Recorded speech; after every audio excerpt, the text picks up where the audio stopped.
बुढ़िया माई को मुक्ति दी तुलसी माता की कथा। एक बुढ़िया माई तुलसी जी को सींचती और कहती कि हे तुलसी माता, सत की दाता, मैं तेरा बिडला सींचती हूँ। मुझे बहू दे, पीताम्बर की धोती दे, मीठा मीठा घास दे, बैकुंठा में वास दे, चटक की चाल दे, पटक की मोत दे, चंदन का काठ दे, रानी सा राज दे, दाल भात का भोजन दे, 11 की मौत दे, कृष्ण जी का कंधा दे। तब तुलसी माता यह सुनकर सूखने लगी। तो भगवान ने पूछा कि हे तुलसी, तुम क्यों सूख रही हो?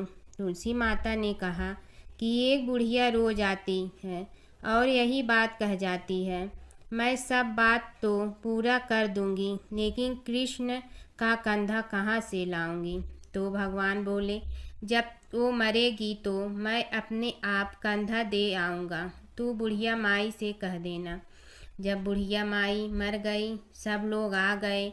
जब माई को ले जाने लगे तो वह किसी से न उठी। तब भगवान एक 12 बरस के बालक का रूप धारण करके आए।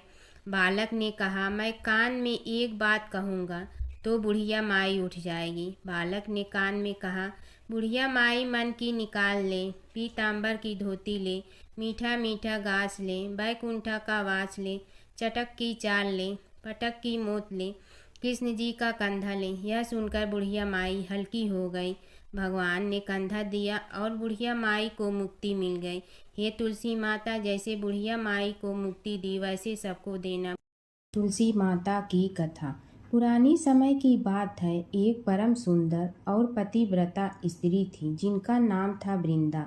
वे भगवान विष्णु की परम भक्त थी और उनका विवाह राक्षस राजा जलंधर से हुआ था। जलंधर बहुत शक्तिशाली था और उसकी शक्ति का रहस्य था उसकी पत्नी वृंदा की अटूट पतिव्रता धर्म। जब तक वृंदा अपने पति के प्रति सच्ची और समर्पित रही, तब तक कोई भी देवता जलंधर को पराजित नहीं कर सकता था।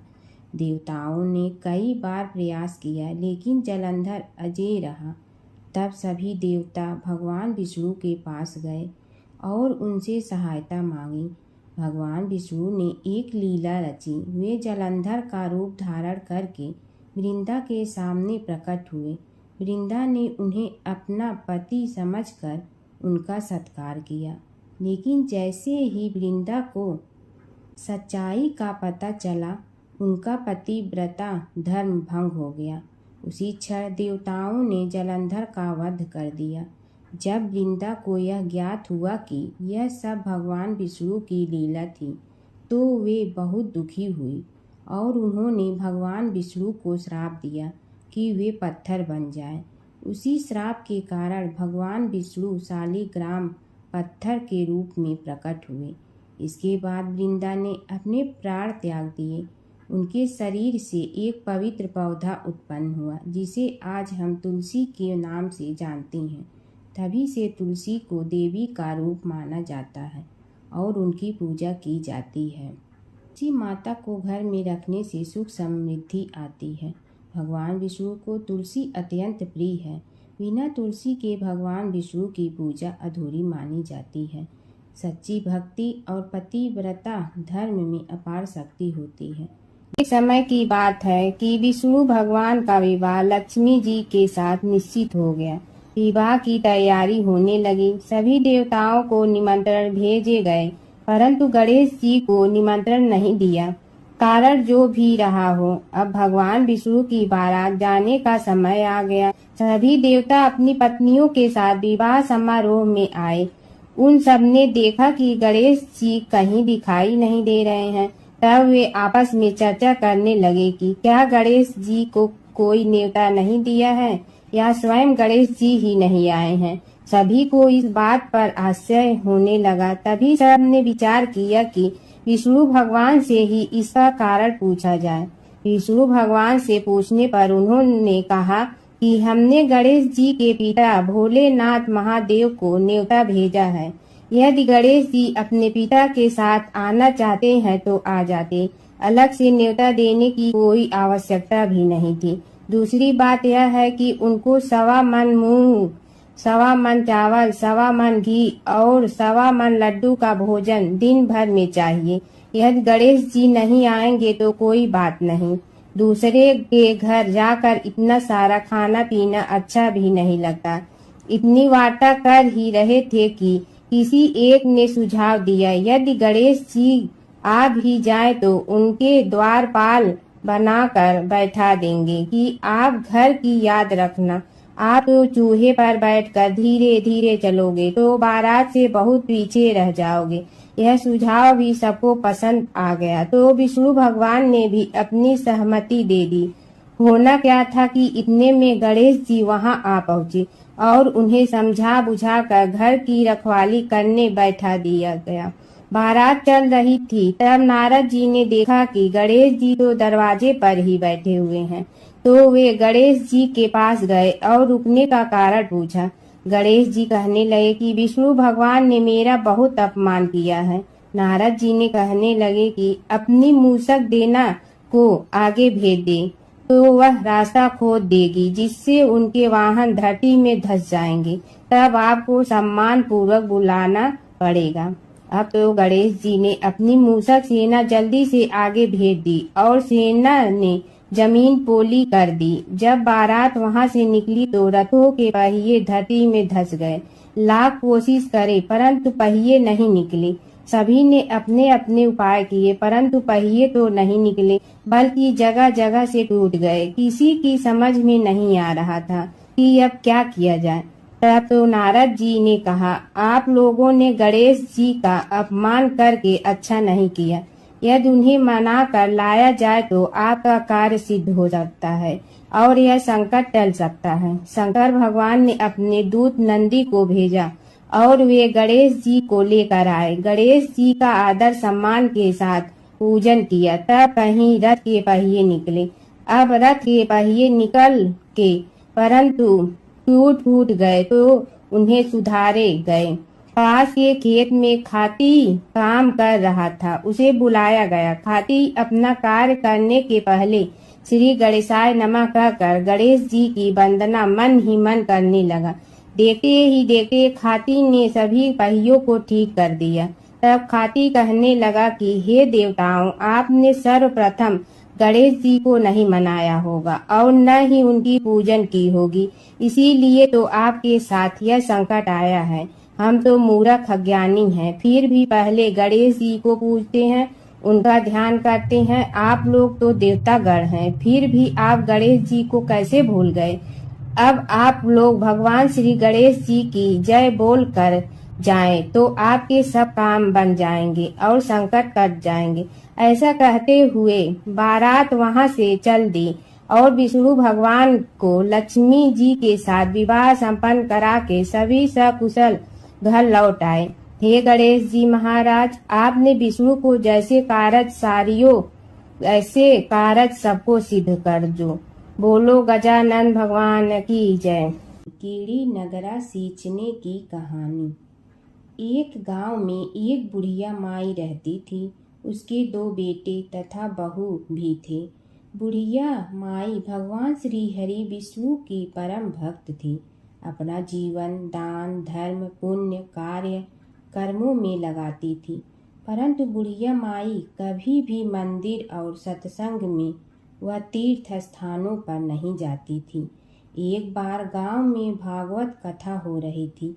बेटे ने कहा, माँ, आप सारा दिन घर में रहती हैं, आप मंदिर में भागवत कथा सुनने क्यों नहीं जाती। बुढ़िया माई ने बेटे का मन रखने के लिए कह दिया कि आज जाऊंगी, परंतु नहीं गई। ऐसा करते करते 6 दिन निकल गए। बुढ़िया माई के बेटे ने कहा, माँ, आज अंतिम दिन है, आज तो कथा सुनने आपको जाना ही पड़ेगा। सारा दिन घर का काम करके बुढ़िया माई ने जाते जाते इतनी देर कर दी कि अंतिम दिन की भागवत कथा भी समाप्त हो गई। भगवान श्री हरि विष्णु सन्यासी का रूप धारण करके बुढ़िया माई के पास आए और बोले, बुढ़िया माई, तुम कहाँ जा रही हो। बुढ़िया माई ने कहा, मैं भागवत कथा सुनने जा रही हूँ। तब सन्यासी रूपधारी भगवान श्री हरि विष्णु ने कहा, अब इतनी देर से क्यों जा रही हो? वहाँ तो अब कथा समाप्त हो गई है, अब वहाँ जाकर क्या करोगी? बुढ़िया माई ने कहा, अब घर से निकली हूँ तो जाकर ही रहूंगी। सब सन्यासी रूपधारी भगवान श्री हरि विष्णु ने कहा कि अब कथा समाप्त हो गई, भक्त लोग भी अपने अपने घर चले गए, अब तुम वहाँ से क्या लाओगी? तो बुढ़िया माई बोली, कुछ नहीं तो मैं वहाँ से एक ईंट ही उठा लाऊंगी। तो सन्यासी रूपधारी भगवान श्री हरि विष्णु बोले, तुम वहाँ से मिट्टी की ईंट लाओगी, उसके बदले में मैं तुम्हें एक सोने की ईंट देता हूँ। बुढ़िया माई ने ईंट ले ली और घर की तरफ चल पड़ी और विचार करने लगी कि यदि यह ईंट मैं घर लेकर जाऊंगी तो बेटे बहू झगड़ने लगेंगे, इसीलिए घर के आंगन में बाहर ही बुढ़िया माई ने वह ईंट जमीन में गाड़ दी। परंतु अब बुढ़िया माई का ध्यान उस ईंट पर ही रहने लगा। खाने पीने घर के काम करने में सदैव बुढ़िया माई अपना ध्यान सोने की ईंट पर ही लगाई रखती। बेटे बहू ने पूछा, माँ पूरे दिन घर के आंगन में क्या करती रहती हो?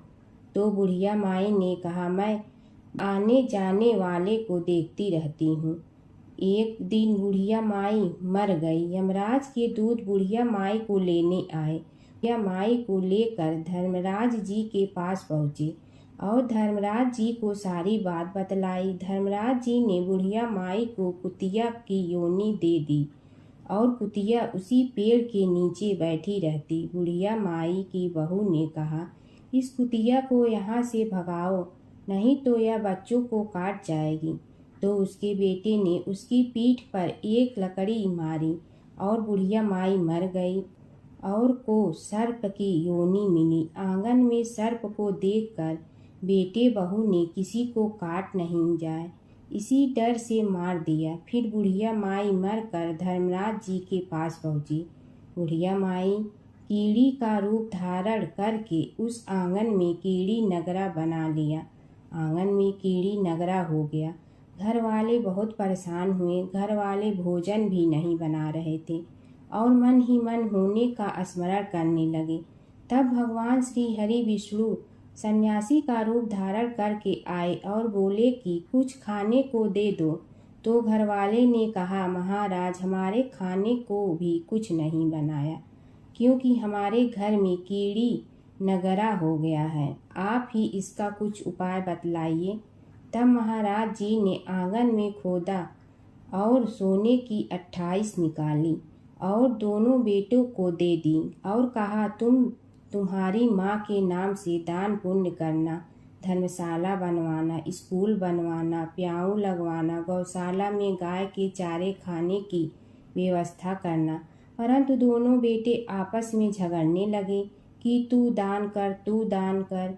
किसी ने बुढ़िया माई के नाम से कोई दान नहीं किया और कीड़ी नगरा वहाँ उसी स्वरूप में स्थापित रहा।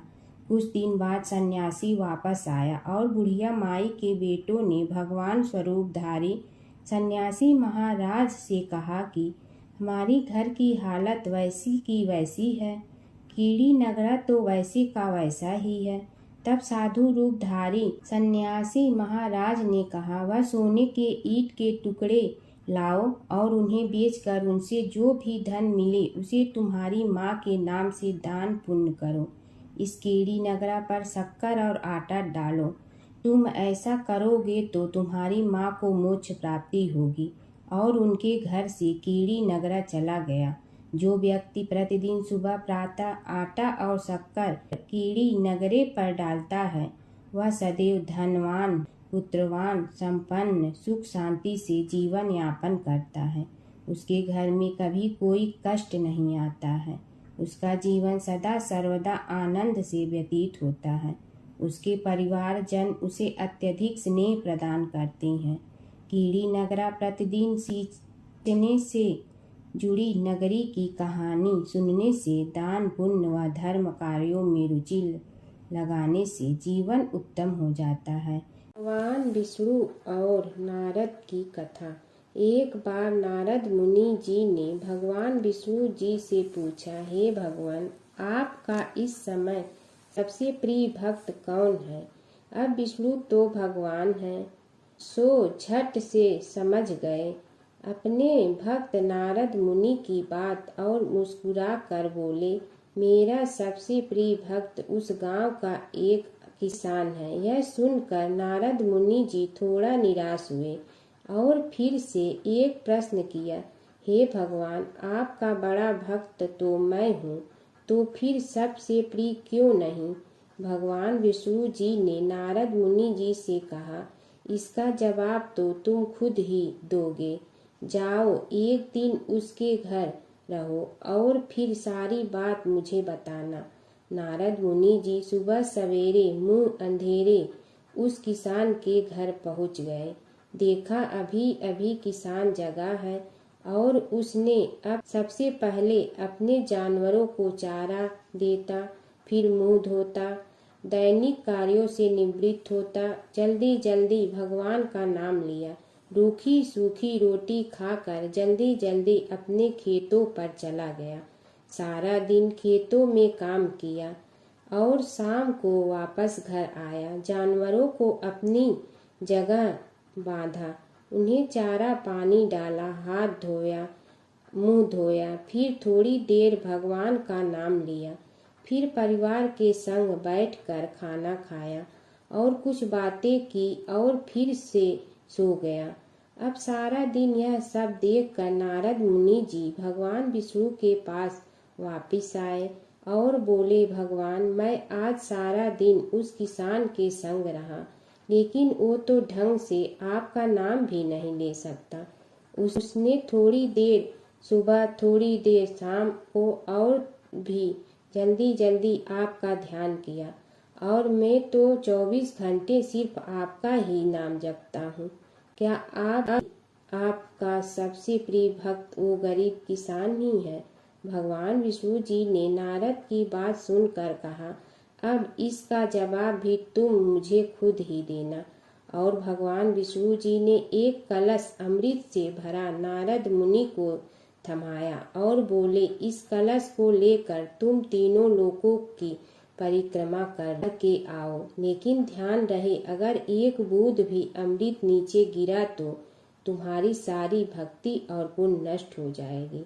नारद मुनि तीनों लोकों की परिक्रमा करके जब भगवान विष्णु के पास वापस आए तो खुश होकर बोले, भगवान, मैंने एक बूंद भी अमृत नीचे नहीं गिरने दिया। विष्णु भगवान ने पूछा, और इस दौरान तुमने मेरा नाम कितना बार लिया, मेरा स्मरण कितनी बार किया?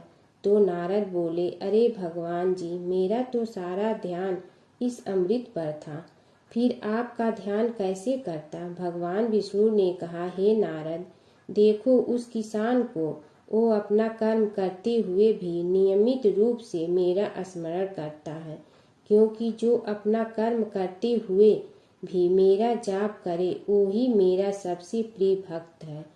तुम तो सारे दिन खाली बैठे ही जप करते हो, और जब तुम्हें कर्म दिया तो मेरे लिए तुम्हारे पास समय ही नहीं था। तो नारद मुनि सब समझ गए और भगवान के चरण पकड़ कर बोले, हे भगवान, आपने मेरा अहंकार तोड़ दिया, आप धन्य हैं। जमुना की कहानी। प्राचीन समय में एक गांव था जिसमें दो बहनें रहा करती थी। एक बहन का नाम गंगा था तो दूसरी बहन का नाम जमुना था। एक बार दोनों बहनें एक साहूकार के खेत से गुजर रही थी तो जमुना ने 13 दाने जौ के तोड़ लिए, जिसे देख गंगा बोली कि तुझे तो ग्रहण लग गया, तूने चोरी की है। इस पर जमुना बोली कि अब मेरा ग्रहण कैसे धुलेगा। गंगा ने कहा कि तुझे 12 साल तक साहूकार के यहाँ नौकरी करनी पड़ेगी, तभी तेरा पाप धुलेगा और ग्रहण से मुक्ति मिलेगी। जमुना साहूकार के यहाँ नौकरी के लिए जाती है और अपने लिए काम मांगती है। साहूकार उसे काम पर रख लेता है, लेकिन काम करने से पहले जमुना उसे कहती है कि मैं सारे काम करूंगी लेकिन 4 काम नहीं करूंगी। जूठे बर्तन नहीं मांजूंगी, झाड़ू नहीं लगाऊंगी, बिस्तर नहीं बिछाऊंगी और दिया नहीं जलाऊंगी। 12 साल के बाद कुंभ का मेला लगा तो साहूकारनी भी कुंभ नहाने जाने लगी। यमुना ने उसे जाते देख कहा कि कुंभ के मेले में मेरी बहन गंगा मिलेगी तो उसे यह सोने का टक्का दे देना, इससे वह अपने हाथों में सुंदर चूड़ियां पहन लेगी। साहूकारनी ने कुंभ के मेले में गंगा को वह सोने का टका दे दिया। गंगा ने उनसे वह टका लेते हुए कहा कि मेरी बहन को कहना कि उसके 12 वर्ष पूरे हो गए हैं, अब वह वहां वापिस आ जा। साहूकार व साहूकारनी वापिस घर आए तब जमुना मटके में पानी भर रही थी। दोनों जमुना से बोले कि हमने सोने का वह टका तेरी बहन गंगा को दे दिया था और उसने कहा है कि तेरे 12 वर्ष पूरे हो गए हैं, इसलिए अब तुम वापिस जाओ। यह समाचार सुनते ही जमुना सहस्त्र धारा में बदल गई और बहने लगी। यमुना जी का यह रूप देखकर साहूकार और साहूकारनी परेशान हो गई थी। हमारे घर में जमुना माता ने काम किया, हमें तो अब ग्रहण लग गया है, हम यह ग्रहण कैसे उतारेंगे। जमुना भागकर गंगा माता के पास चली गई। गंगा ने जमुना से पूछा कि तुम साहूकारनी से कुछ कहकर आई हो या ऐसे ही बिना बताए आ गई। तब जमुना बोली कि मैं तो कुछ भी बताकर नहीं आई हूँ। गंगा ने कहा कि जा उन्हें धीरज दे आ, नहीं तो उन्हें जीवन भर असंतोष ही रहेगा। गंगा के कहने पर जमुना माता ने साहूकारनी को सपने में दर्शन दिए और कहा कि तुम दोनों उल्टे माथे क्यों पड़े हो, जाओ उठकर खाओ पियो। तब दोनों बोले कि हम कैसे उठें, हमें तो ग्रहण लगा है, क्योंकि हमने उल्टे सीधे और पता नहीं कितने नीच कार्य आपसे कराए हैं। तब जमुना जी बोली कि तुम्हें ग्रहण नहीं लगा है, ग्रहण तो मुझे लगा था कि मैंने तुम्हारे खेत से 13 दाने जौ के चुराए थे। मैं तो अपना ग्रहण उतारने तुम्हारे घर आई थी। मेरा ग्रहण तुम्हारे घर में 12 वर्ष तक रहने से उतर गया है और मेरी मुक्ति हो गई है। जमुना जी ने कहा कि तुम्हें कोई ग्रहण नहीं लगा है, उल्टे मेरे 12 वर्ष तक यहाँ रहने से तुम्हारी भी मुक्ति हो गई है। यह कहकर जमुना जी स्वप्न से चली गई। दोनों उठकर देखते हैं कि उनके घर में पहले से भी अधिक धन हो गया है। हे जमुना माता, जैसे आपने साहूकार व साहूकारनी की मुक्ति कराई, वैसे ही आप अपने सभी भक्तों की करना। नगर बसेरे की कहानी। किसी गांव में एक भाट व एक जाट रहता था। दोनों में घनिष्ठ मित्रता थी। एक बार जाट अपनी बहन के घर जाने को तैयार हुआ तो भाट अपनी ससुराल जाने को तैयार हुआ। दोनों साथ चल पड़े तो रास्ते में रुककर एक कुएं की मुंडेर पर बैठ गए। जाट ने भाट से कहा कि नगर बसेरा कर लेते हैं। इस पर भाट बोला कि तू ही नगर बसेरा कर ले, मैं तो अपनी ससुराल जा रहा हूँ, वहाँ खूब खातिर होगी मेरी, तू कर ले नगर बसेरा। जाट वहीं कुएं के पास बैठ पानी की घंटी और चावल का दाना लेकर नगर बसेरा करने लगा। नगर बसेरा करने के साथ जाट कहने लगा कि नगर बसेरा जो करे सो मल धोवे पाँव, ताता माड़ा तापसी देगी मेरी माँ, माँ देगी मावशी तेगी द्वारका का वास, मीठा मीठा घास वृंदावन का वास, 5 कुल्ठी छठी रास, मेरी जीवड़ो श्री कृष्ण के पास, डालू पानी हो जाए घी, झट से निकल जाए मेरा जी। यह सब कर कर के वह जाट बहन के पास चल पड़ा। जाट की बहन ने भाई के आने पर उसकी खातिर की खी बूरा के साथ भाई को जिमाया। दोनों ने बैठकर ढेर सारी बातें की।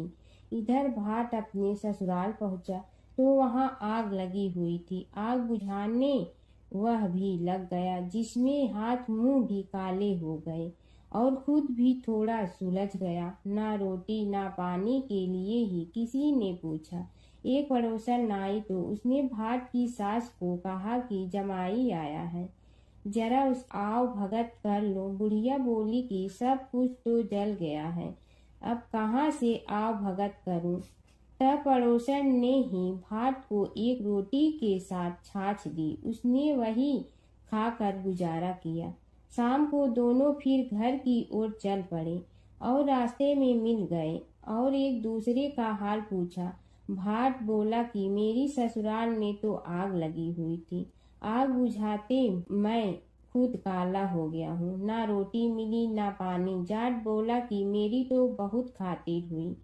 फिर बोला कि मैंने कहा था ना कि नगर बसेरा कर ले, आ अब कर ले, लेकिन भाट ने फिर मना कर दिया। कहने लगा कि चाहे रोटी दे या न दे, तेरी तो माँ है, दही चूरमा का पेड़ा धरा पाएगा। भाट ने फिर नगर बसेरा नहीं किया, जाट ने कर लिया। नगर बसेरा जो करे सो मल धोए पाँव, ताता मारा तापसी देगी मेरी माँ। माँ देगी मावसी देगी द्वारका का वास, मीठा मीठा घास वृंदावन का वास। 5 कुल्ठी छठी रास, मेरा जी बड़ो श्री कृष्ण के पास। डालू पानी हो जाए घी, झट से निकल जाए मेरा जी। करके वह चल पड़ा। घर पहुँचते ही जाट की मौसी ने बहुत लाड प्यार किया। उधर भाट घर गया तो उसकी भैंस खो गई थी। बाप एक लाठी रखे तो दूसरी उठाए और कहने लगा कि ससुराल गया तो आग लगा दी, अब यहाँ आया तो भैंस खो दी। बाप ने कहा कि पहले भैंस लेकर आ, तभी रोटी पानी मिलेगा।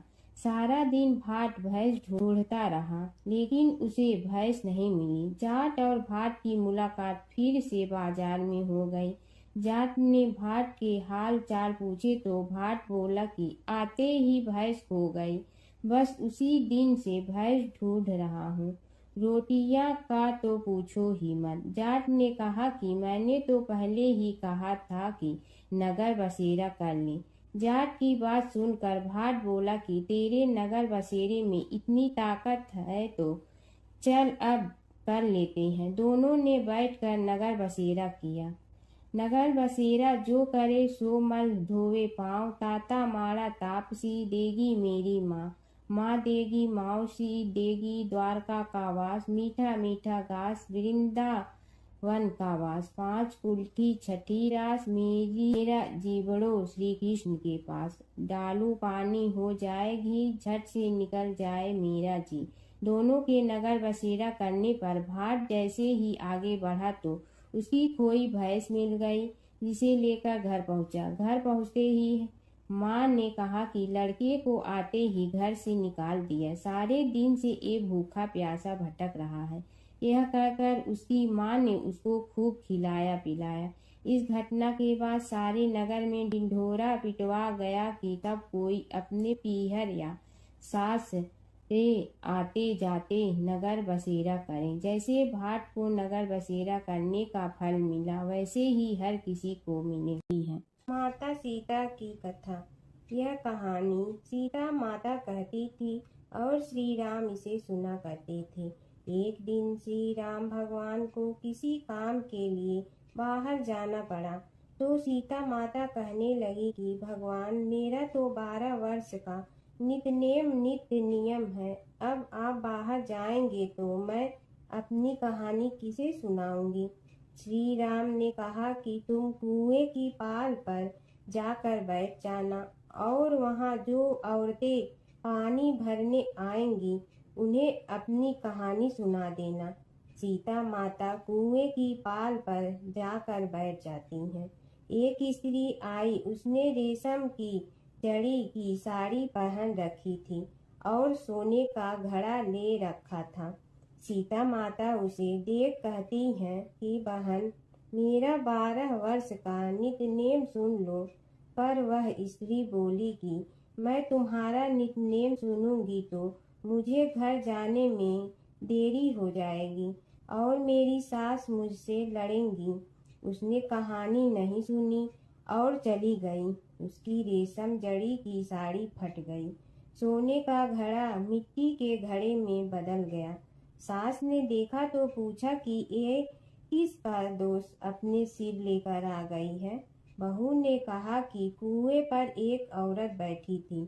उसने कहानी सुनने के लिए कहा, लेकिन मैंने सुनी नहीं, जिसका यह फल मिला है। बहू की बात सुनकर अगले दिन वही साड़ी और घड़ा लेकर सास कुएं की पाल पर गई।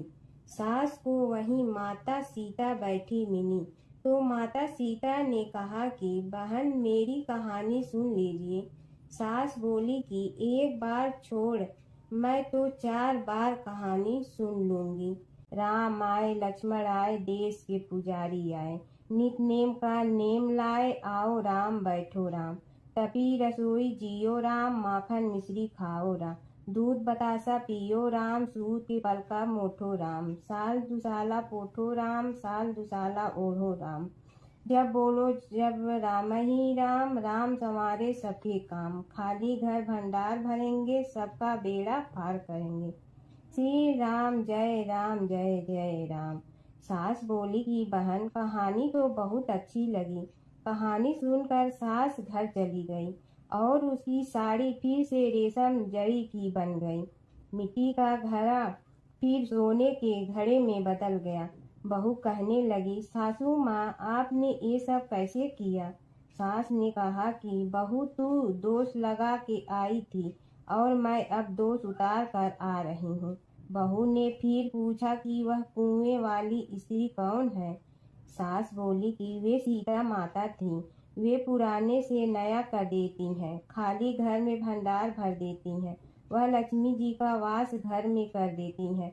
आदमी की जो भी इच्छा हो उसे पूरा कर देती हैं। बहू बोली कि ऐसी कहानी मुझे भी सुना दो। सास बोली कि ठीक है, तुम भी सुनो। और सास ने कहानी शुरू की।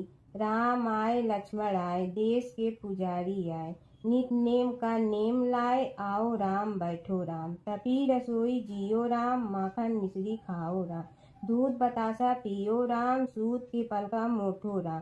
साल दुसाला पोठो राम, साल दुसाला ओढ़ो राम। जब बोलो जब राम ही राम, राम संवारे सबके काम।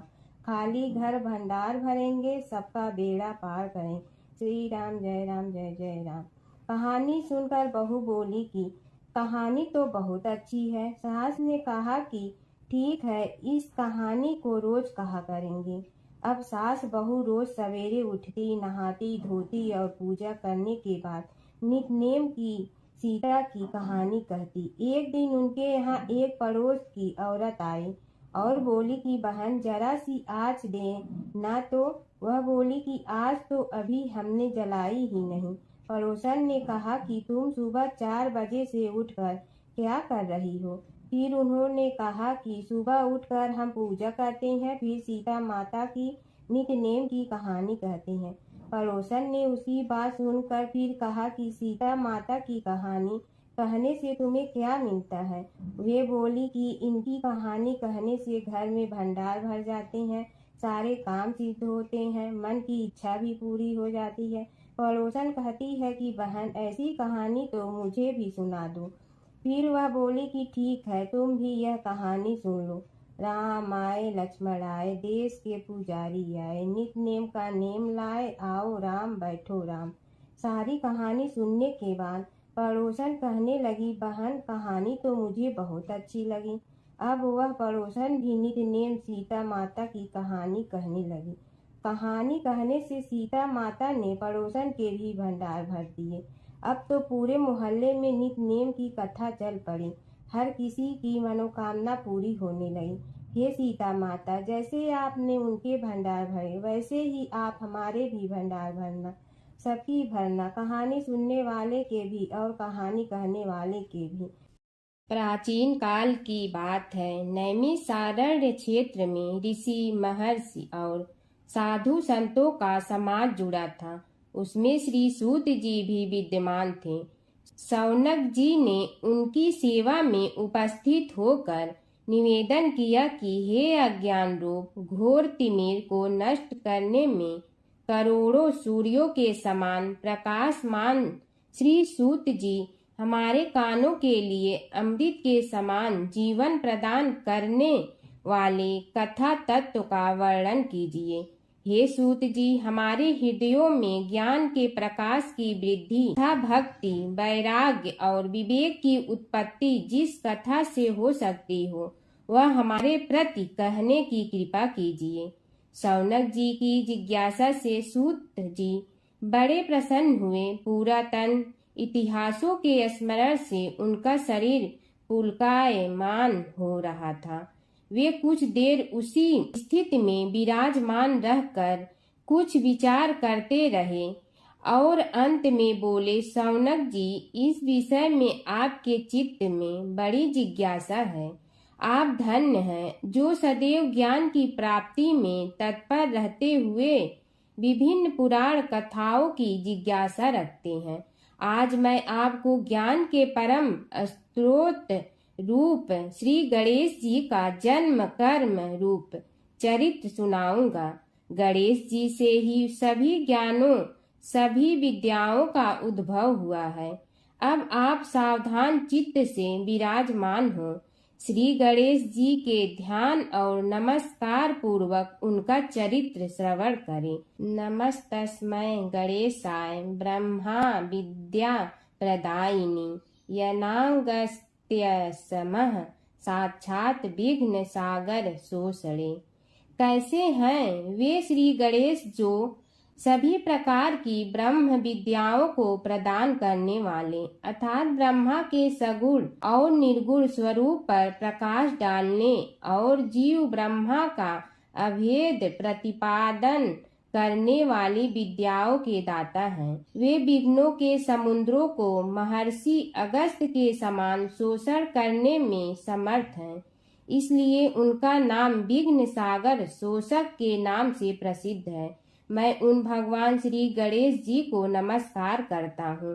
प्रथम पूजा के अधिकारी श्री गणेश जी, यह कहकर सूत जी कुछ समय के लिए मौन हो गए और फिर बोले, शौनक जी, भगवान गणेश जी ही सर्वप्रथम पूजा प्राप्ति के अधिकारी हैं। किसी भी देवता की पूजा करो, पहले उनकी पूजा करो। शौनक जी ने निवेदन किया, हे भगवान, हे सूत, सर्वप्रथम यह बताने की कृपा कीजिए कि गणेश जी को प्रथम पूजा का अधिकार किस प्रकार प्राप्त हुआ।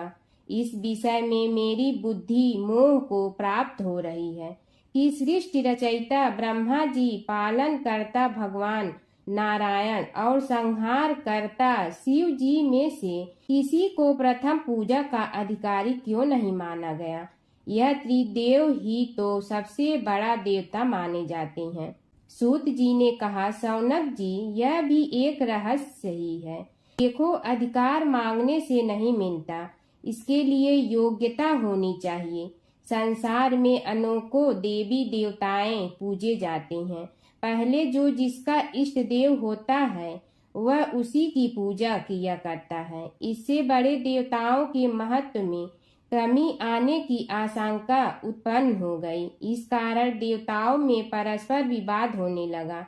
वे उसका निर्णय प्राप्त करने के लिए शिव जी के पास पहुँचे और प्रणाम करके पूछने लगे, प्रभु, हम सब में प्रथम पूजा का अधिकारी कौन है। शिव जी सोचने लगे कि किसे प्रथम पूजा का अधिकारी माने। तभी उन्हें एक युक्ति सूझी। बोले, देवगण, इसका निपटारा बातों से नहीं तथ्यों से होगा। इसके लिए एक प्रतियोगिता रखनी होगी, शिव की परिक्रमा करने की प्रतियोगिता। देवगण उनका मुख देखने लगे, शंकित हृदय से सोचने लगे कि कैसी प्रतियोगिता रहेगी। यह शिव जी ने उनके मन के भाव ताड़ लिए, इसलिए सांत्वना भरे शब्दों में बोले, घबराओ मत, कोई कठिन परीक्षा नहीं ली जाएगी। बस इतना ही कि सभी अपने अपने वाहनों पर चढ़कर संसार की परिक्रमा करो और फिर यहाँ लौट आओ। जो पहले लौटेगा वही सर्वप्रथम पूजा का अधिकारी होगा। अब क्या देर थी, सभी अपने अपने वाहन पर चढ़कर दौड़ पड़े। किसी का वाहन गजराज था तो किसी का सिंह, किसी का भैंसा तो किसी का मृग, किसी का हंस तो किसी का उल्लू, किसी का अश्व तो किसी का श्वान। अभिप्राय यह है कि वाहनों को विविधता के दर्शन उस समय जितने भले प्रकार से हो सकते थे उतने अन्य समय में नहीं। सबसे गया बीता वाहन गणेश जी का था मूषक, उससे चूहा भी कहते हैं। ऐसे वाहन के बल भरोसे इस प्रतियोगिता में सफल होना तो क्या, सम्मिलित होना भी हास्यास्पद है। गणेश जी ने सोचा, छोड़ो, क्या होगा प्रतियोगिता में भाग लेने से, हम तो यहाँ बैठे रह कर ही तमाशा देखेंगे। वे बहुत देर तक विचार करते रहे। अंत में उन्हें एक युक्ति सूझी। शिव जी स्वयं ही जगदाता हैं, यह संसार उन्हीं का प्रतिबिंब है, तब क्यों न इन्हीं की परिक्रमा कर ली जाए। इनकी परिक्रमा करने से ही संसार की परिक्रमा हो जाएगी। ऐसा निश्चय कर उन्होंने मूषक पर चढ़कर शिव जी की परिक्रमा की और उनके समक्ष जा पहुँचे। शिव जी ने कहा, तुमने परिक्रमा पूर्ण कर ली? उन्होंने उत्तर दिया, जी हाँ। शिव जी सोचने लगे कि इसे तो यहीं घूमते हुए देखा, फिर परिक्रमा कैसे कराया। देवताओं का परिक्रमा करके लौटना आरंभ हुआ और उन्होंने गणेश जी को वहां बैठे देखा तो माथा ठनक गया। फिर भी साहस करके बोले, अरे तुम विश्व की परिक्रमा के लिए नहीं गए? गणेश जी ने कहा, अरे मैं कब का यहाँ आ गया। देवता बोले, तुम्हें तो कहीं भी नहीं देखा। गणेश जी ने उत्तर दिया, देखते कहाँ से, समस्त संसार शिव जी में विद्यमान है। इनकी परिक्रमा करने से ही संसार की परिक्रमा पूर्ण हो गई। सूत जी बोले, शौनक, इस प्रकार गणेश जी ने अपनी बुद्धि के बल पर ही विजय प्राप्त कर ली। उनका कथन सत्य था, इसलिए कोई विरोध करता भी तो कैसे। बस उसी दिन से गणेश जी की प्रथम पूजा होने लगी। सूत जी बोले, हे शौनक जी, यह एक तथ्य है कि गणेश जी ही उसके पात्र हैं।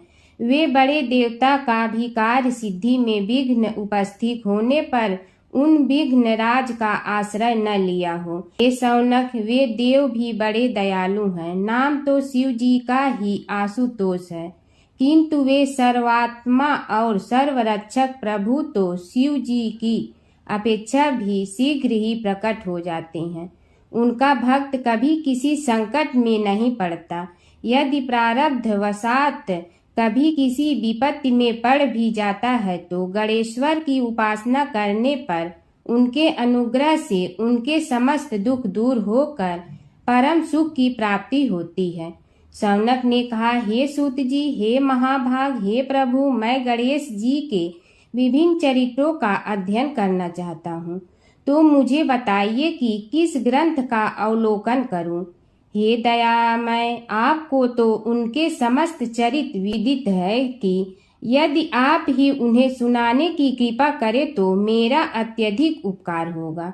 सूत जी बोले, हे शौनक भगवान, गणेश्वर के इतने चरित्र हैं कि उन सब का कथन इस जीवा से संभव नहीं, क्योंकि प्रभु अनंत, प्रभु चरित्र अनंता वाली बात समस्त विद्वान ऋषि मुनि कहते हैं। फिर भी गणेश जी प्रथम पूजा के अधिकारी होने के कारण समस्त देव चरित्रों में जुड़े हुए हैं, इसलिए उनका प्रभाव भी सर्वाधिक व्यापक है। हे मुने, हे शौनक, वे भगवान सर्व समर्थ हैं। वे सभी का तिरस्कार करने में समर्थ हैं, किंतु उनका तिरस्कार कोई भी नहीं कर सकता। यह त्रिलोक्य उन्हीं भगवान के संकेत पर नित्य करता है। इसकी समस्त क्रियाएं उन्हीं की इच्छा पर आश्रित हैं। हे शौनक भगवान गणेश्वर स्वयं कहते हैं, शिवे विष्णु च शक्तौ च सूर्ये मयि निराधिप यो भेद बुद्धि योगः स सम्य योगुः मतो मम। हे नरेश्वर, हे वरेण्य, शिव, विष्णु, शक्ति, सूर्य और मुझ गणेश में जो अभेद बुद्धि योग है, मेरे मत में वही सम्यक योग है। इससे यह भी सिद्ध है कि समस्त देवता उन्हीं के स्वरूप हैं। वे ही भगवान विभिन्न कार्य रूपों के अनुसार अपना भिन्न भिन्न नाम रखते हैं। हे मुनि श्रेष्ठ, उन सब देवताओं के चरित्र भी उन्हीं गणराज के चरित्र हैं। यद्यपि सब चरित्र एक ही ग्रंथ में मिलने में संभव नहीं है, फिर भी गणेश्वर के अनेकों प्रमुख चरित्रों का वर्णन गणेश पुराण में हुआ है। राजा सोमकांत का वृत्तांत कथन। शौनक जी ने पूछा, हे प्रभु, गणेश पुराण का आरंभ किस प्रकार हुआ, यह मुझे बताने की कृपा करें। इस पर सूत जी ने कहने लगे, हे शौनक, यद्यपि गणेश पुराण है तो बहुत प्राचीन, क्योंकि भगवान गणेश्वर तो आदि हैं। न जाने कब से गणेश जी अपने उपासकों पर कृपा करते चले आ रहे हैं। उनके अनंत चरित्र हैं, जिनका संग्रह एक महापुराण का रूप ले सकता है। उसे एक बार भगवान नारायण ने नारद जी को और भगवान ने शंकर और जगन जननी पार्वती जी को सुनाया था। बाद में वही पुराण संक्षेप रूप में ब्रह्मा जी ने महर्षि वेद व्यास को सुनाया और फिर व्यास जी ने महर्षि भृगु को सुनाया। भृगु ने कृपा करके सौराष्ट्र के एक राजा सोमकांत को सुनाया था। तब से वह पुराण अनेक कथाओं में विस्तृत होता रहा और अनेक कथाओं से रहित होता हुआ अनेक रूप में प्रचलित है। शौनक जी ने पूछा, भगवान, आप यह बताने का कष्ट करें कि राजा सोमकांत कौन था। उसने महर्षि से गणेश पुराण का श्रवण कहाँ किया था, उस पुराण के श्रवण से उसे क्या क्या उपलब्धियां हुई। हे नाथ, मुझे श्री गणेश्वर की कथा के प्रति उत्कंठा बढ़ती ही जा रही है। सूत जी बोले, हे शौनक, सौराष्ट्र के देवनगर नाम की एक प्रसिद्ध राजधानी थी। वहाँ का राजा सोमकांत था। वह अपनी प्रजा का पुत्र के समान पालन करता था। वह वेद ज्ञान संपन्न, शस्त्र विद्या में पारंगत एवं प्रबल प्रतापी राजा, समस्त राजाओं में मान्य तथा अत्यंत वैभवशाली था। उसका ऐश्वर्य कुबेर के भी ऐश्वर्य को लज्जित करता था। उसने अपने पराक्रम से अनेकों देश जीत लिए थे। उसकी पत्नी अत्यंत रूपवती, गुणवती, धर्माज्ञा एवं पतिव्रत धर्म का पालन करने वाली थी। वह सदैव अपने प्राणनाथ की सेवा में लगी रहती थी। उसका नाम सुधर्मा था। जैसे वह प्रतिव्रता थी, वैसे ही राजा भी एक पत्नी व्रता का पालन करने लगा। उसके हेमकांत नामक एक सुंदर पुत्र था। वह भी सभी विद्याओं का ज्ञाता और अस्त्र शस्त्रादि के अभ्यास में निपुण हो गया था। यह सभी श्रेष्ठ लक्षणों से संपन्न, सद्गुणी एवं प्रजा जनों के हितों का अत्यंत पोषक था। इस प्रकार राजा सोमकांत स्त्री पुत्र, पशु वाहन, राज्य एवं प्रतिष्ठा आदि से सब प्रकार सुखी था। उसे दुख तो था ही नहीं। सभी राजागण उसका हार्दिक सम्मान करते थे तथा उसकी श्रेष्ठ कीर्ति भी संसार व्यापी थी। परंतु युवा अवस्था के अंत में सोमकांत को घृणित कोष्ठ रोग हो गया। उसके अनेक उपचार किए गए, किंतु कोई लाभ नहीं हुआ। रोग शीघ्रता से बढ़ने लगा और उसके कीड़े पड़ गए। जब रोग की अधिक वृद्धि होने लगी और उसका कोई उपाय न हो सका, तो राजा ने मंत्रियों को बुलाकर कहा, सुव्रतो, जाने किस कारण यह रोग मुझे पीड़ित कर रहा है। अवश्य ही यह किसी पूर्व जन्म के पाप का फल होगा। इसलिए मैं अब अपना समस्त राजपाट छोड़कर वन में रहूंगा। मेरे पुत्र हेमकांत को मेरे समान मानकर राज्य शासन का धर्म पूर्वक संचालन कराते रहें। यह कहकर राजा ने शुभ दिन दिखवाकर अपने पुत्र हेमकांत को राज्य पद पर अभिषेक किया और अपनी पत्नी सुधर्मा के साथ निर्जन वन की ओर चल दिया। प्रजापालक राजा के वियोग में समस्त प्रजा जन अश्रु बहाते हुए उनके साथ चले गए। राज्य की सीमा पर पहुंचकर राजा ने अपने पुत्र अमात्यगण और प्रजा जनों को समझाया, आप सब लोग धर्म के जानने वाले, श्रेष्ठ आचरण में तत्पर एवं सहृदय हैं। यह संसार तो वैसे भी परिवर्तनशील है, जो आज है वह कल नहीं था और आने वाले कल में भी नहीं रहेगा। इसलिए मेरे जाने से दुख का कोई कारण नहीं है। मेरे स्थान पर मेरा पुत्र सभी कार्यों को करेगा, इसलिए आप सब उसके अनुशासन में रहते हुए उसे सदैव सम्मान करते रहें। फिर पुत्र से कहा, बेटा, यह स्थिति सभी के समझ आती रही है। हमारे पूर्व पुरुष भी परंपरागत रूप से वृद्धावस्था आने पर वन में जाते रहे हैं। मैं कुछ समय पहले ही वन में जा रहा हूँ, तो कुछ पहले या पीछे जाने में कोई अंतर नहीं पड़ता। यदि कुछ वर्ष बाद जाऊं तब भी मोह का त्याग करना ही होगा। इसलिए हे वत्स, तुम दुखित मत हो और मेरी आज्ञा मानकर राज्य शासन को ठीक प्रकार चलाओ।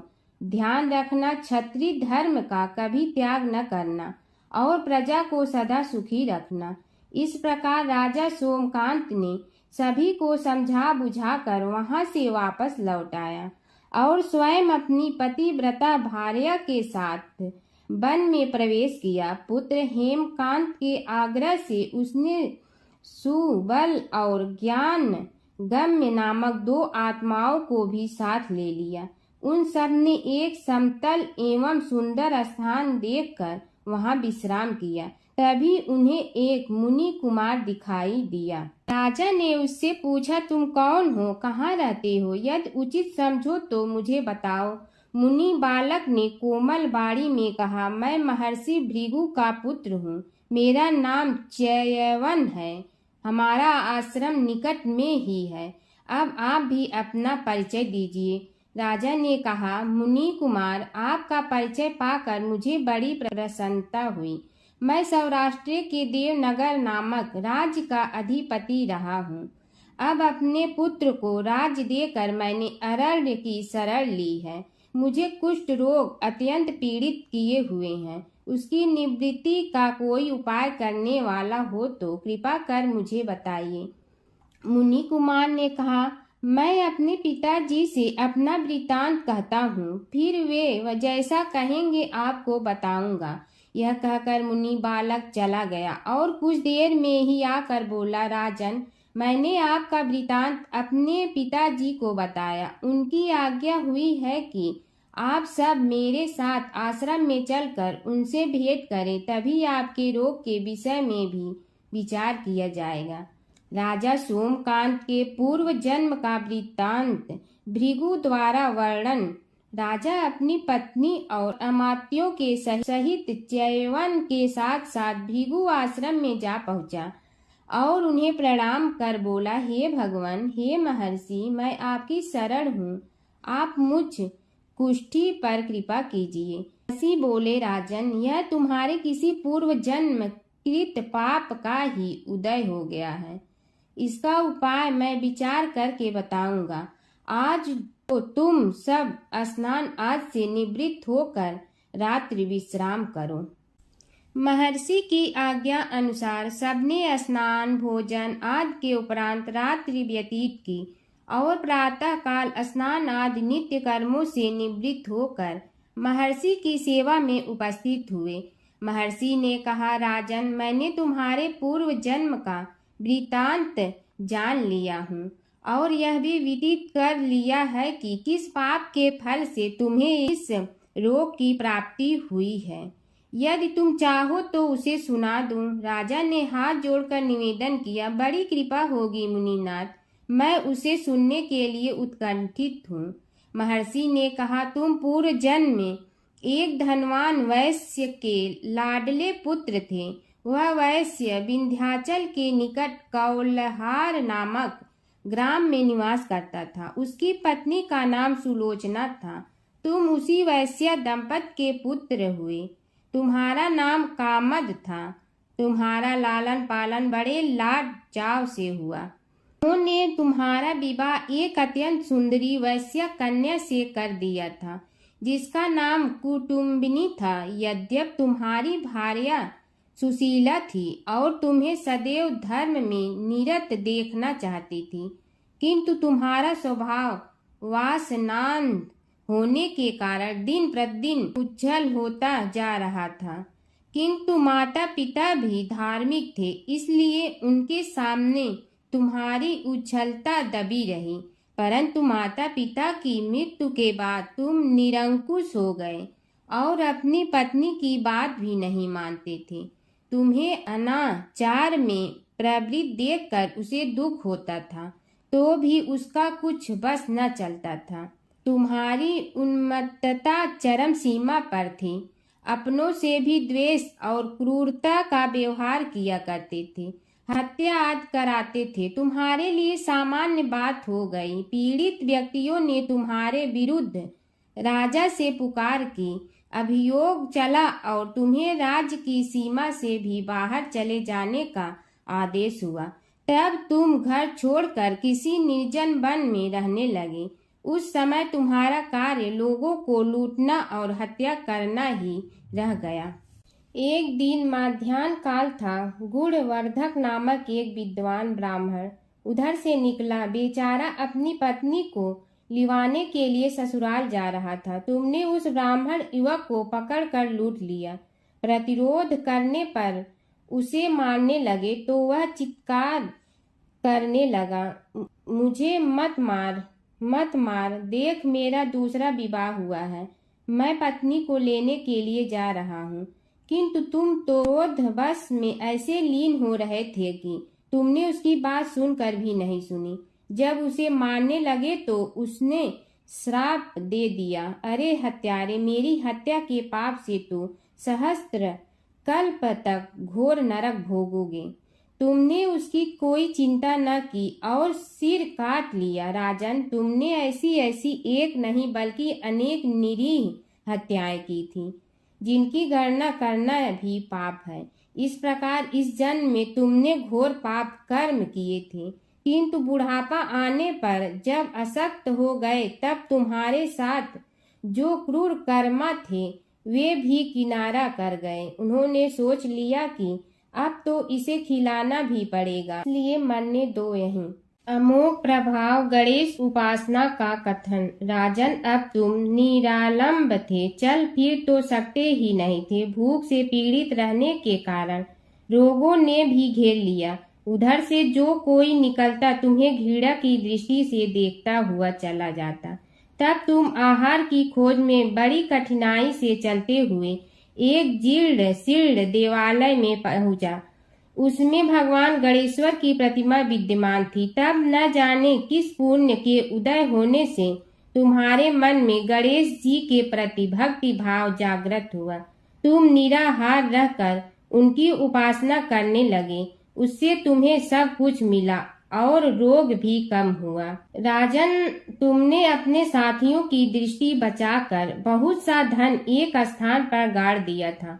अब तुमने उस धन को उसे देवालय के जीर्णोद्धार में लगाने का निश्चय किया। शिल्पी बुलाकर उस मंदिर को सुंदर और भव्य बनवा दिया। इस कारण कुख्याति सुख्याति में बदलने लगी।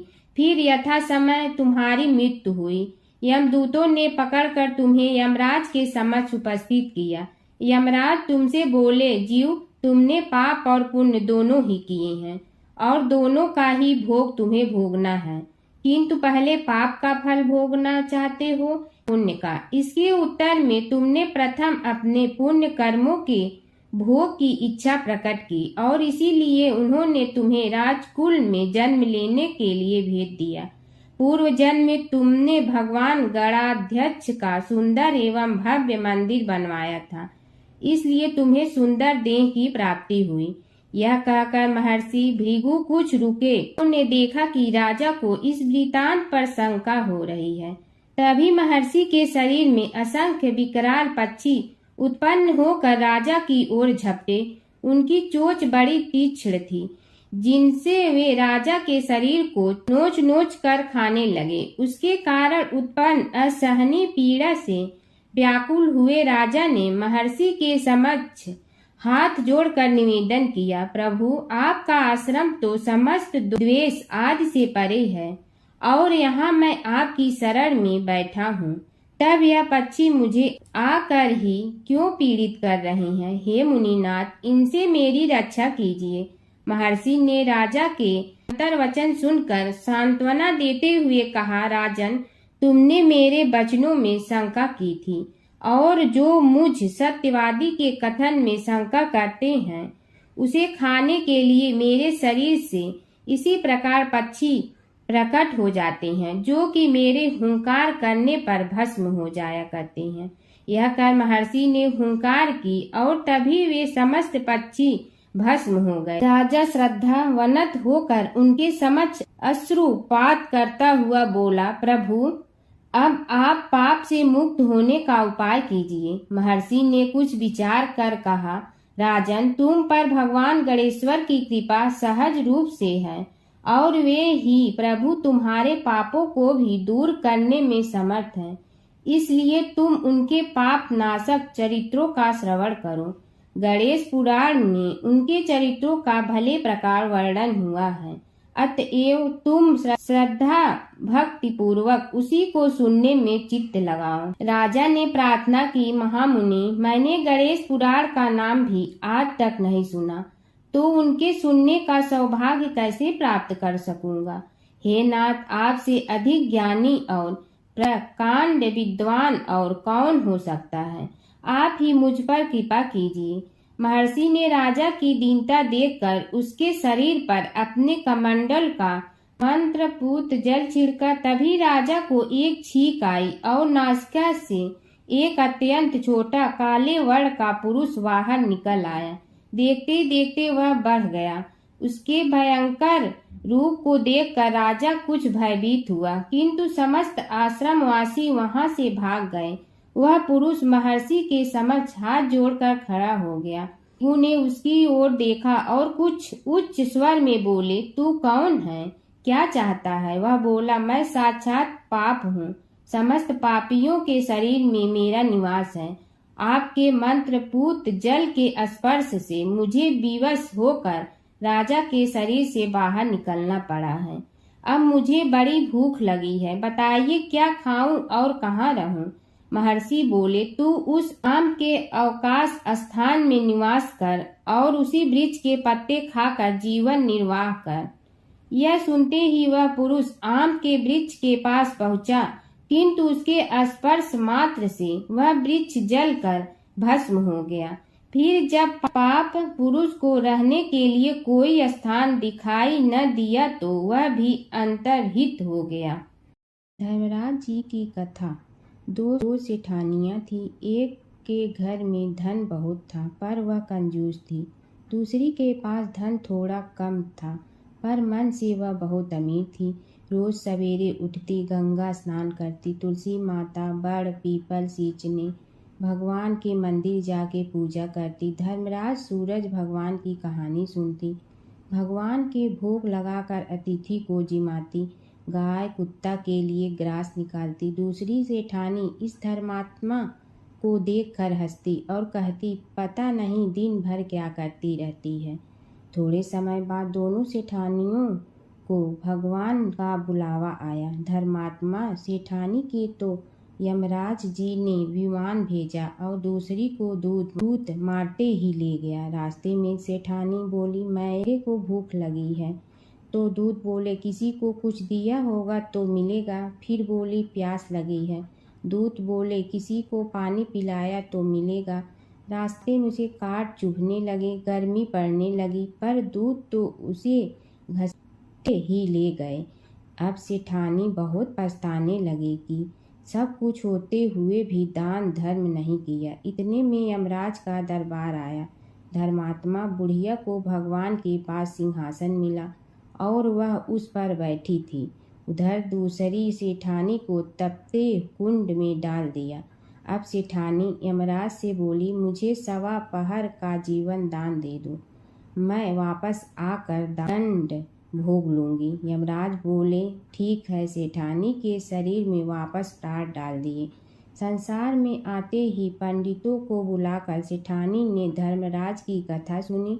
सब तरह से दान धर्म किया। इतने में समय पूरा हो गया। अब की बार विमान आया। सवा पहर के दान धर्म से सेठानी को स्वर्ग मिला।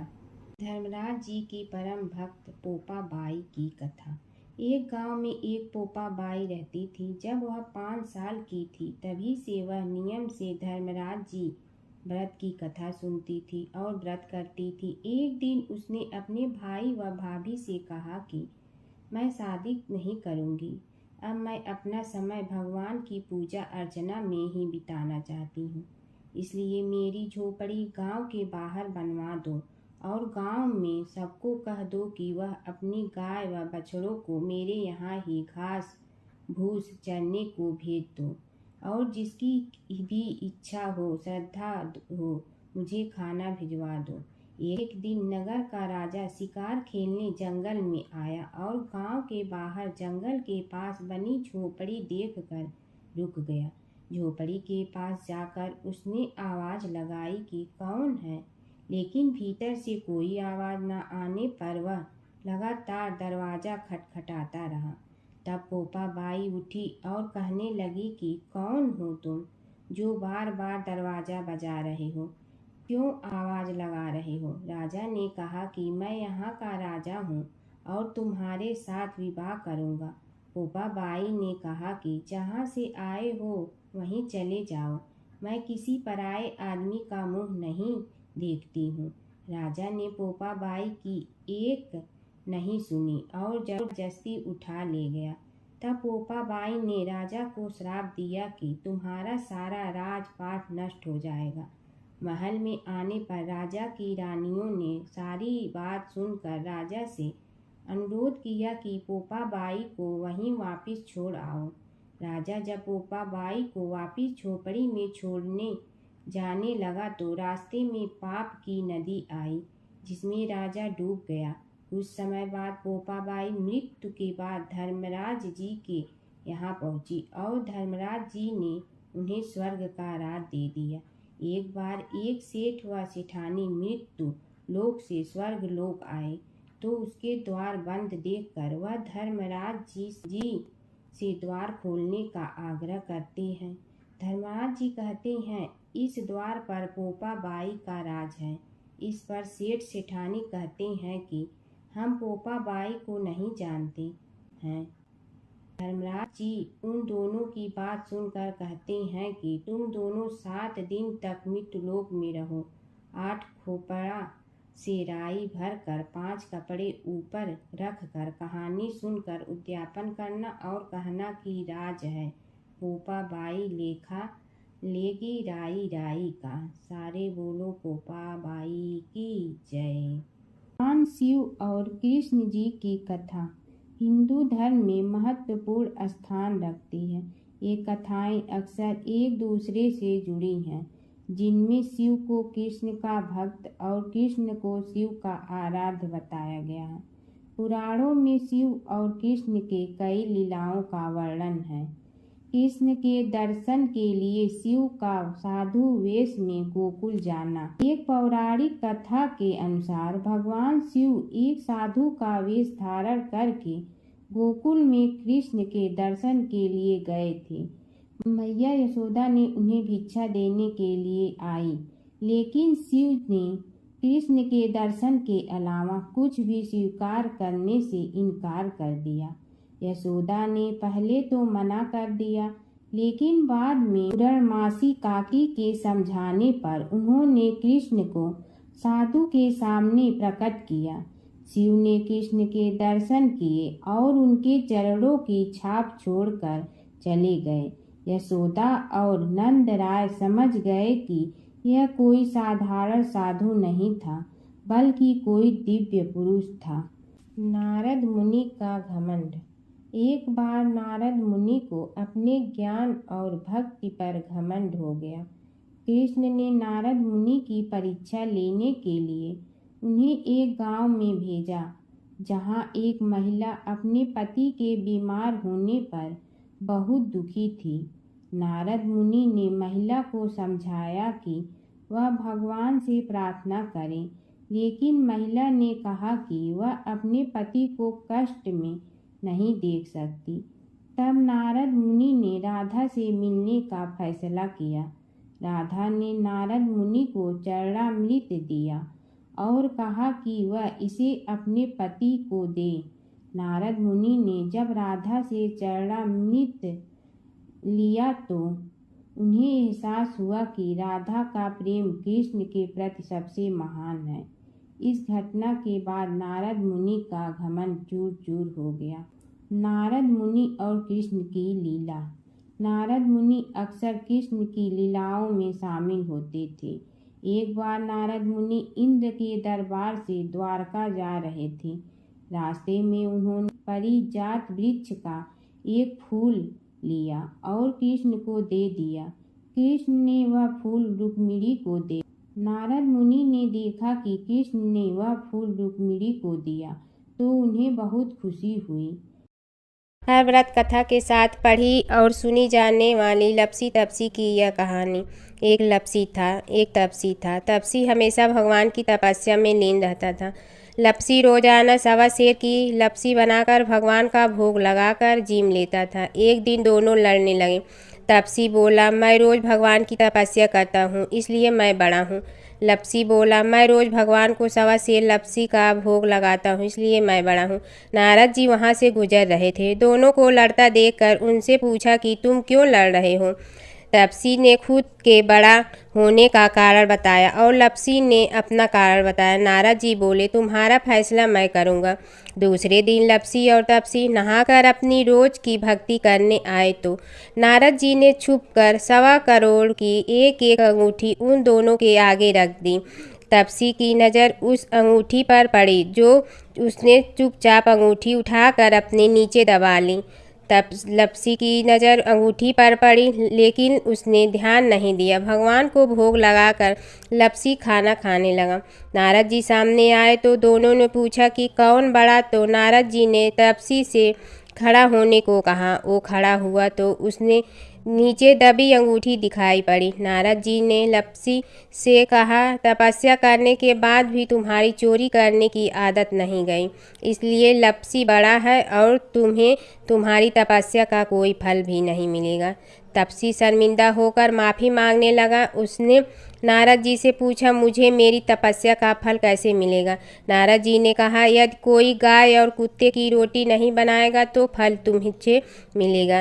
यदि कोई ब्राह्मण को भोजन करवा कर दक्षिणा नहीं देगा तो फल तुम्हें मिलेगा। यदि कोई साड़ी के साथ ब्लाउज नहीं देगा तो फल तुझे मिलेगा। यदि कोई दिए से दिया जलाएगा तो फल तुम्हें मिलेगा। यदि कोई सारी कहानी सुने लेकिन तुम्हारी कहानी नहीं सुने तो फल तुझे मिलेगा। उसी दिन से हर व्रत कथा कहानी के साथ लपसी तपसी की कहानी भी सुनी और कही जाती है। ओम जय जगदीश हरे स्वामी जय जगदीश हरे। भक्त जनों के संकट क्षण में दूर करे। ओम जय जगदीश हरे। जो ध्यावे फल पावे दुख बिन दे मन का। सुख संपत्ति घर आवे कष्ट मिटे तन का। ओम जय जगदीश हरे। मात पिता तुम मेरे शरण कहूँ किसकी। तुम विनय और न दूजा आस करूँ जिसकी। ओम जय जगदीश हरे। तुम पूर्ण परमात्मा तुम अंतर्यामी। पार ब्रह्म परमेश्वर तुम सबके स्वामी। ओम जय जगदीश हरे। तुम बिंदा के सागर तुम पालन करता। मैं मूर्ख कल काम कृपा करो भरता। ओम जय जगदीश हरे। तुम हो ये कय गोचर सबके प्राणपति। किस विधि मिलूं दया में तुमको मैं कुमति। ओम जय जगदीश हरे। दीन बंधु दुख हरता तुम रक्षक मेरे। अपने हाथ उठाओ द्वार पड़ा तेरे। ओम जय जगदीश हरे। विषय विकार मिटा पाप हरो देवा श्रद्धा भक्ति बढ़ाओ संतन की सेवा। ओम जय जगदीश हरे। तन मन धन सब तेरा स्वामी सब कुछ है तेरा। तेरा तुझको अर्पण क्या लागे मेरा। ओम जय जगदीश हरे। जय जगदीश हरे स्वामी जय जगदीश हरे। भक्त जनों के संकट क्षण में दूर करे। ओम जय जगदीश हरे स्वामी जय जगदीश हरे।